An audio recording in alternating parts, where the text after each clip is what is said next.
My name's Kim Hopkins. I'm a documentary filmmaker. The cinema verite movement had grand ideas about kind of a very non-interventionist style, that they could go and harvest material from ordinary people in ordinary situations, with the minimum of interference. I think for lay people we kind of know it as fly on the wall now. My current film, which is a film made here in York, a film called Foliader, the Madness Made of Two. My protagonist speaks directly to the camera, and you also hear me asking questions and having a direct relationship with the protagonist in the film, being a kind of agent provocateur in lots of ways.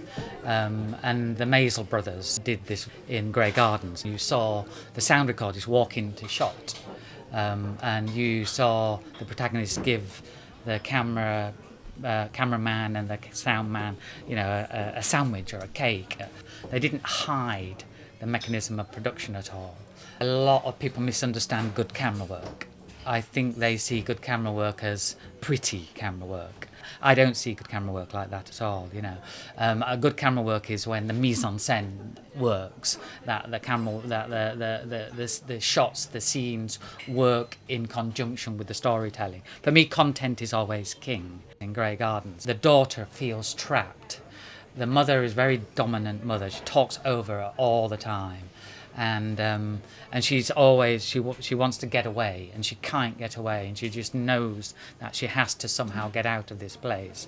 And there are scenes in there's a particular scene when she kind of holds up a front cover of an atlas, a world atlas, and she hangs it up, and she says, I'm going to put this up here one day, the world atlas there.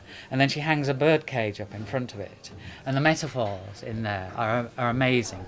And in the very last sequence in the film, I think Big Edie, the mum, falls asleep, and it's the first time you don't really hear her nattering away from another room, and little Edie, the daughter, starts to dance, and she dances in the hallway, and the camera is up on the staircase behind the balustrades, and so you've got the balustrades in front of the lens, and it looks like a prison.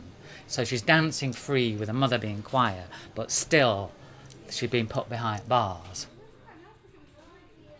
When I first saw Grey Gardens as part of my National Film School classes, I was kind of blown away with it, and really it kind of has influenced my career, that film, probably more than any other film. It doesn't matter whether you're a documentary maker or make drama. I think, to be honest, I think it's irrelevant.